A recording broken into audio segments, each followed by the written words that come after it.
let's get 5 things you've learned about women. Sure. By interviewing thousands of them. Over the years. I think we're almost at 4,000 now. So some of the top ones that like come to mind right now is solipsism, right? So, and when I say solipsism, that's basically like the practice of you believe the world revolves around you, right? So they don't really, and another thing I say all the time that people think is controversial, I'm convinced that women lack empathy. And then people get mad at me when I say that, and they say, well, that's not true because women are more nurturing. But what they don't understand is that I'm not saying women aren't sympathetic. They can feel sorry for you, but they're never going to understand your problems, right? And be able to actually be in a position to help you, because we live in such different life paths almost. Because like as a woman, you know, a 21-year-old woman that's attractive or average even is going to have significantly more opportunity than a 21-year-old man that's extremely good looking. It's not even close. So they're gonna see the world differently. Yes. You know what I'm saying? And since they get praised all the time, right, it allows them to, it almost allows their solipsism to go even further, because it's like then you add in social media, you add in the internet, you add in dating apps, etc. And what ends up happening is you take this female nature that women already had, which made them hypergamous and naturally selfish, which is a good thing, and I'll talk about that here in a second. And you add on social media, all this other stuff, then it's like putting fucking kerosene on a fire. Now, the reason why women are solipsistic in the first place and inherently narcissists, right, is because they carry the next lineage of human being. So they have to be selfish and solipsistic and look at the world as my needs need to come first, and I don't give a fuck about anybody else, because it's a survival mechanism for their kids. So so it sounds like you're saying it's not a flaw, it's a feature. Yes. And people always bypass when I explain this, that it's actually a feature for them to survive, because, you know, up until modernity, women didn't really have the ability to protect themselves or fend off predators. So they had to have more of a spidey sense to avoid conflict altogether. So a lot of guys get butthurt on how women mate select, but that's really what it comes down to, even in modern times with safety. So the solipsism. The other thing as well is another big one, which kind of ties into the solipsism. If I make a general statement, right, they will attribute whatever I say to them. So for example, if I say women are lazy because they don't have the proclivity to go out and earn because it doesn't affect their sexual market value, thus they can choose to go to school or not. Women will sit there and say, well, not all women. Or they'll say, that's not true. Or they'll say, or most importantly, they'll say, that's not true of me. That's not me. And again, this is something that is almost exclusive only when I talk to women. If I'm, you know, sitting around a table with like you and some other guys, and we're like, yeah, bro, most of these motherfuckers are no one's going to bat an eye. No one's going to sit there and say, well, I'm not right? We're just going to accept it and say, okay, he's speaking in generalities. You know, everyone understands this. But when you speak in generalities to women, they feel the need to bring up the statistically insignificant minority. And it's it's actually incredible how they do this. And we've interviewed girls from all different types of backgrounds, genders. I was on there once and y'all had some girls with genders, with the degrees. Yes, bro. Like, because I used to think, man, how can they only find the dumbest in Miami? Bro. But then there was some girls with degrees, and I was like, oh, okay. We brought PhDs, master's degrees, because people think that, because you've been on a couple of panels, people think like it's all just OFOs. No, bro, we got a lot of chicks in there that are career women. But the OFOs make the clips. Yes, the OFOs always make the clips. Yeah, because they come in there with the titties out and all this and talking crazy, pulling guns out. Yeah, exactly, pretty much. So, so the thing is that no matter the education level, no matter the background, like most of the time they shit, where was I going with this? It was generalized. They can't look at averages. Yes, everything you say they attribute to themselves. Even the higher IQ girls. It's nuts. So I don't know if that's another defense mechanism, but I guess you could say that's like a addendum to the solipsism. Like they generally are solipsistic and narcissistic, and then that's the way that they display it. What else is another one? They're fucking delusional. That's another one. So step one. So one was solipsism. Two is delusion. So the delusion, I think, stems from the social media, right? I think women are almost always fairly delusional to a degree because they love the Disney fairy tales. They love the novels, right? Men watch porn. Women read romance novels. So in order for you to be sexually stimulated by romance novels, that means you need to have a vivid imagination. My girl says guys fall in love with their eyes girls fall in love with their ears. Mhm. You know, or maybe in your case, just the word. Yeah. Which Same thing. yeah. Or when they read these books, that's why Yeah, they exactly. overwhelmingly It's read the these word, yeah. books. So their imagination is huge. Mm. So with them, it's a completely different game between like how we're aroused by something and versus how they're aroused by something. Yeah. What else? When you say delusional, Standards are too damn high for what they bring to the table. yeah. And I, you know, I understand that.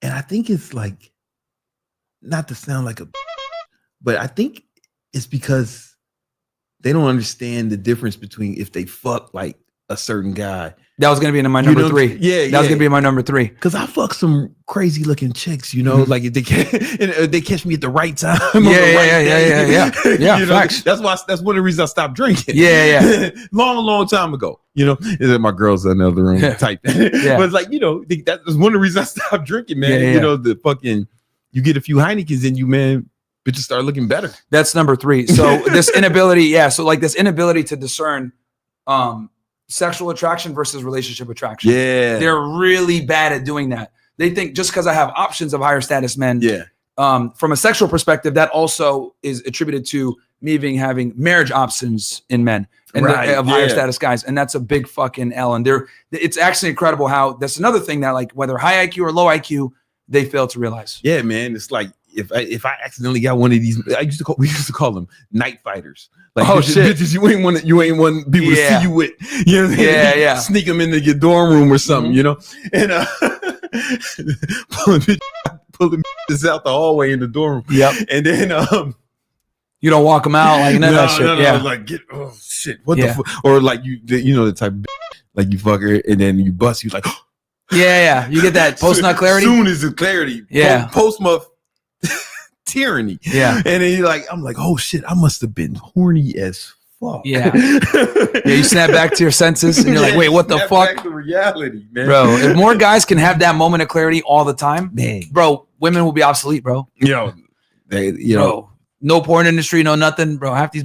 Bro. There's a lot of very powerful thing. That's why you only experience it for like 5 minutes. Yeah. Because you walk around with that much clarity, man. Now you got it's like the limitless pill. Well, that's another thing too. Since we're on this topic, I guess this is a teaching moment for men. I need men to understand that women operate with that all the time. That post nut clarity that we have for that 5 minutes, because they don't have. This is how women walk around day to day. Is that they only have 10% of the testosterone of a normal man. There you go. You know, see, and I didn't even know about that stuff. So on average, 10%. So that makes perfect sense because with women, people always wonder, why are they so picky? Why are they so selective? Why are they so annoying and standoffish? It's because they got post nut clarity all the time. Yeah, they're not as horny as us. Like you can get horny, right? Of course, but they're not as horny as us on average because they just don't have as much testosterone. Yes, the thing with 10%. Women. When people say, "Oh, well, women love sex too," yeah, but they fail to realize that that's only with certain men. Women only get turned on and horny like that when a certain man is around. Versus for us, any woman around will help us. So that's one of the biggest differences as well that no one acknowledges. Yeah, and it's so they have more clarity. They have post nut clarity. Right. Frank's about to sorry, roam. Yeah, no, it's all good, man. I fucking love animals. Oh, you don't mind? Okay. No, you do whatever you want. But my girl, she's a little teen grow lamb. Okay, you know what I'm saying? Stay. But sorry. Yeah, so you know it's funny, man. Like bitches would be like, "Why'd that guy cheat?" And I'm like, "Oh." That comes back to the empathy. Remember how I told you they lack empathy? Yeah. It comes back to that because they look at it like. This is another example of how they lack empathy. So I actually literally had this conversation yesterday with one of the girls because they're asking, why do men cheat? I was like, look, if you find your dream guy that checks all the boxes, are you going to want to fuck other dudes? No, I'm not. I'm like, okay, cool. Now, do you think if a guy has his dream girl, he's not going to want to fuck other girls? And then that's when it hits. They're like, oh yeah, he still is going to want other girls. You never have to explain to a guy why he cheated. You know what I'm saying? Like, even if he didn't want to, right? I always say like, you know, fucking anybody, fucking Barack Obama, anybody would cheat with the right girl says the right thing to the right guy at the right moment. With the right risk level, like they'll do it, bro. So that's why, like, if you don't want to cheat, like shit I do is like, I just, all right, make sure I'm never alone with a girl. You know what I'm saying? You set yourself up, you put boundaries around it. So you just make sure it's a fail safe. That's kind of what I do too. Yeah. You know, because you don't want to get into a situation where it's like, where anything you want to abstain from, you got to erect boundaries in between you. Yeah, right? it's like a lot of people like won't keep junk food in their house. Yeah, because like that's just one less thing they got to deal with, and they don't have to waste discipline energy on that. Yeah, that's what I do. Like I just don't buy none of the food that I don't want, and then after a while, the cravings go away. So if you do something if you abstain for something for a long time, the cravings will go away. Absolutely. Right? Like if you didn't have sex for like a year, you wouldn't be fiending for it as much. It's like anything. If you stop smoking weed, you stop fiending for it. You stop smoking cigarettes, you stop fiending for it.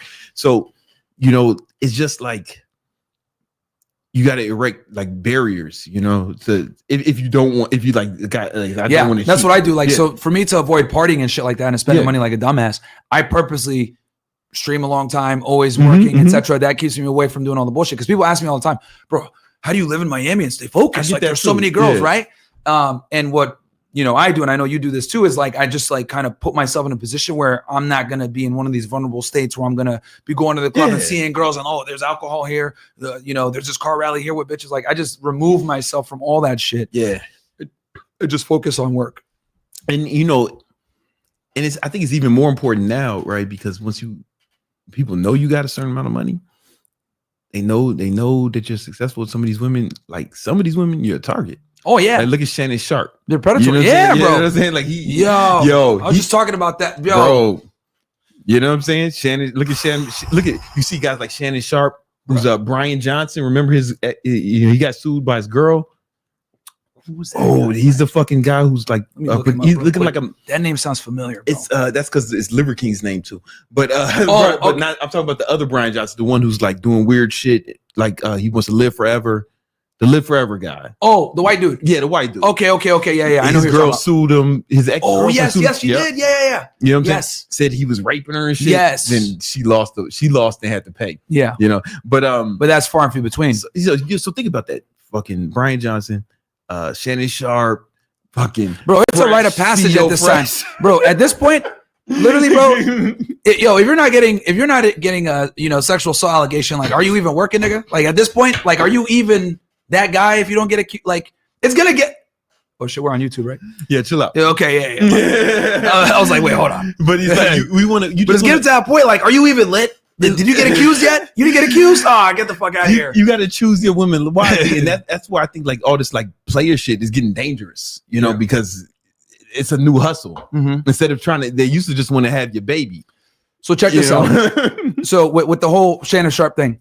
So Candace Owens tweeted the other day and she said, I understand that marriage is just a no, how do I say this? It's not a benefit to men, right? She said she understands that. But which one presents less risk? Dealing with women and not having to dealing with women, as a single guy and having to worry about potential lawsuits later on when they don't get their way, or dealing with your wife who could take your money. And I was like, okay, this is actually a pretty good question. She's making a good argument. Yeah, but what I will say, and I don't like admitting this because I don't practice it, and I know you're not really into this either, but I think the best way to go about this, it depends on what your goal is. If your goal is to just get laid, the best way to go about this is to pay for it, bro. I hate at this point, bro, that is the best way to go about it. Now, I'm never going to do it, but if you want to mitigate risk, if you want to mitigate risk and avoid lawsuits and people like trying to destroy your livelihood and shit, then you ain't never did it, man. Like, nah, never, bro. It's just like ordering pizza, man. To this day, bro, I've never done it. But here's the thing, like obviously by not doing it, like, and I'm working all the time. Like a lot of chicks aren't going to just show up to my place. So I lose opportunity, right? Because I'm like, I'm just like not willing to go out with these bitches no more. Right. I used to do all that and go on multiple, fuck that shit. It's lame. So if you're a higher status guy and you got some expendable income and you got some shit to lose, by far the best way is to go with the escort thing, right? Even though I don't condone it and I don't like it, but I understand it's the least dangerous way. Now, if you're going to get married, right? I think you got to ensure that you do it without the state involved. Yeah. And it's like ceremonial only. So I know like a lot of fucking like rich dudes. Even back in New York, I knew a lot of the like hedge fund motherfuckers, like motherfuckers putting up big numbers, and they were into that shit, right? Like Wolf of Wall Street shit, they're like super into that shit. And it's not like they couldn't get girls. It was just it's two things. You mitigate risk while simultaneously making it easier to just get it done. Yeah.